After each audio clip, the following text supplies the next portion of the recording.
जय श्री कृष्ण। माया निर्मित नगर में शील निधि की कन्या पर मोहित हुए नारद जी का भगवान विष्णु से उनका रूप मांगना, भगवान का अपने रूप के साथ उन्हें वानर का सा मोह देना, कन्या का भगवान को वरण करना और कुपित हुए नारद का शिव गणों को शाप देना, आज की कथा में हम ये सब सुनेंगे। सूत जी कहते हैं, महर्षियों, जब नारद मुनि इच्छा अनुसार वहां से चले गए, तब भगवान शिव की इच्छा से माया विशारद श्री हरि ने तत्काल अपनी माया प्रकट की। उन्होंने मुनि के मार्ग में एक विशाल नगर की रचना की, जिसका विस्तार 100 योजन था। वह अद्भुत नगर बड़ा ही मनोहर था। भगवान ने उसे अपने वैकुंठ लोक से भी अधिक रमणीय बनाया। नाना प्रकार की वस्तुएं उस नगर की शोभा बढ़ाती थी। वहाँ स्त्री और पुरुषों के लिए बहुत से विहार स्थल थे। वहाँ शील निधि नामक ऐश्वर्यशाली राजा राज्य करते थे। वे अपनी पुत्री का स्वयंवर करने के लिए उद्यत थे। उन्होंने महान उत्सव का आयोजन किया था। उनकी कन्या का वरण करने के लिए चारों दिशाओं से बहुत से राजकुमार पधारे थे, जो नाना प्रकार के वेशभूषा और सुंदर शोभा से प्रकाशित हो रहे थे। उन राजकुमारों से वह नगर भरा पूरा दिखाई देता था। नारद जी ऐसे सुंदर राजनगर को देखकर मोहित हो गए। वे राजा शील निधि के द्वार पर गए। मुनि शिरोमणि नारद को आया देखकर महाराज शील निधि ने श्रेष्ठ रत्नमय सिंहासन पर बिठाकर उनका पूजन किया। तत्पश्चात अपनी सुंदरी कन्या को, जिसका नाम श्रीमती था, बुलवाया। उससे नारद जी के चरणों में प्रणाम करवाया। कन्या को देखकर नारद मुनि चकित हो गए। बोले, राजन, यह देव कन्या के समान सुंदरी महाभागा कन्या कौन है? यह मेरी पुत्री है। इसका नाम श्रीमती है। इसके विवाह का समय आ गया है। यह अपने लिए सुंदर वर चुनने के निमित्त स्वयंवर में जाने वाली है। आप इसका भाग्य बताइए। राजा के इस प्रकार पूछने पर काम से विहल हुए मुनिश्रेष्ठ नारद उस कन्या को प्राप्त करने की इच्छा से मन में राजा को संबोधित करके बोले, भूपाल, आपकी यह पुत्री समस्त शुभ लक्षणों से संपन्न है, परम सौभाग्यवती है। अपने महान भाग्य के कारण यह धन्य है। साक्षात लक्ष्मी की भांति समस्त गुणों की आगार है। इसका भावी पति निश्चय ही भगवान शंकर के समान वैभवशाली, सर्वेश्वर, किसी से पराजित न होने वाला, वीर, काम विजयी और संपूर्ण देवताओं में श्रेष्ठ होगा। राजा से विदा लेकर इच्छानुसार विचरने वाले नारद मुनि वहां से चल दिए। वे काम के वशीभूत हो गए थे। शिव की माया ने उन्हें विशेष मोह में डाल दिया था। वे सोचने लगे, इस राजकुमारी को मैं कैसे प्राप्त करूं? सभी नरेशों को छोड़कर ये एकमात्र मेरा ही वरण करे, यह कैसे संभव हो सकता है? नारियों को सौंदर्य प्रिय होता है। सौंदर्य को देखकर यह मेरे प्रसन्नता पूर्वक मेरे अधीन हो सकती है।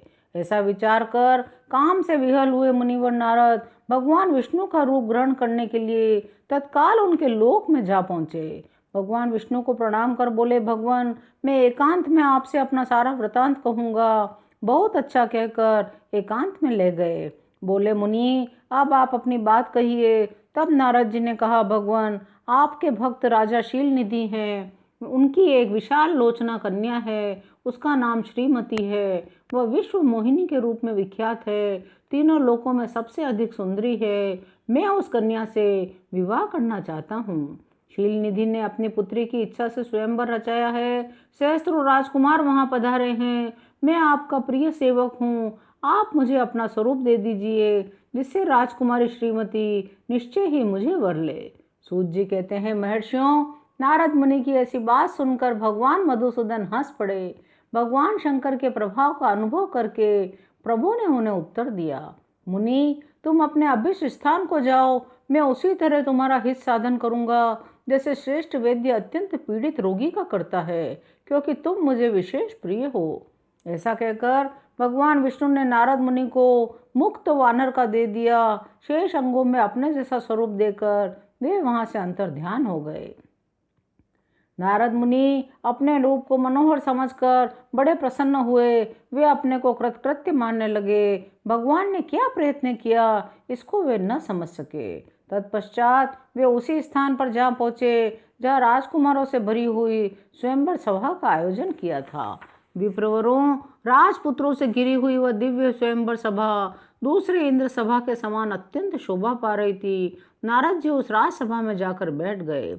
मन में सोचने लगे, मैं भगवान विष्णु के समान रूप धारण किए हूँ, अतः वह राजकुमारी अवश्य मेरा ही वरण करेगी, किसी दूसरे का नहीं। नारद मुनि को यह ज्ञात ही नहीं था कि मेरा मुख कितना कुरूप है। उस सभा में बैठे हुए सब मनुष्यों ने मुनि को उनके पूर्व रूप में ही देखा। राजकुमार आदि कोई भी उनके रूप परिवर्तन के रहस्य को न जान सके। वहाँ नारद जी की रक्षा के लिए भगवान रुद्र के 2 पार्षद आए थे। वे ब्राह्मण का रूप धारण कर गूढ़ भाव से वहां बैठे थे।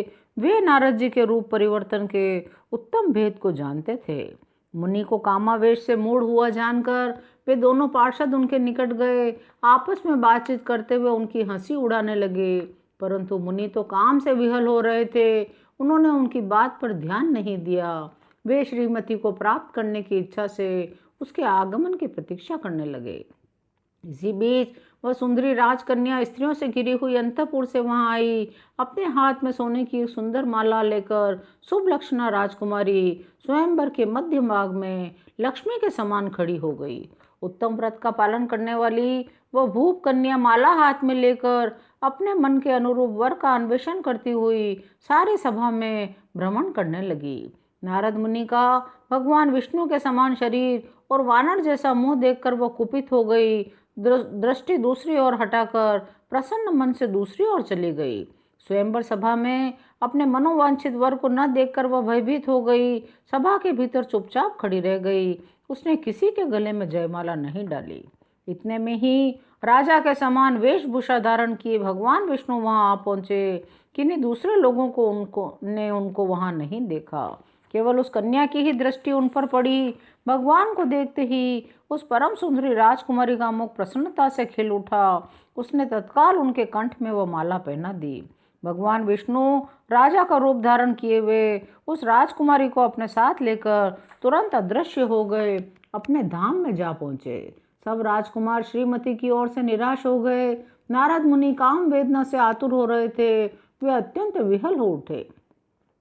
तब वे दोनों रुद्रगण नारद जी से बोले, हे नारद, हे मुनि, तुम व्यर्थ ही काम से मोहित हो रहे हो। सौंदर्य के बल से राजकुमारी को पाना चाहते हो। अपना वानर के समान घृणित मुंह तो देख लो। सूत जी कहते हैं, महर्षियों, उन रुद्रगणों का वचन सुनकर नारद जी को बड़ा विस्मय हुआ। वे शिव की माया से मोहित थे। उन्होंने दर्पण में अपना मुंह देखा।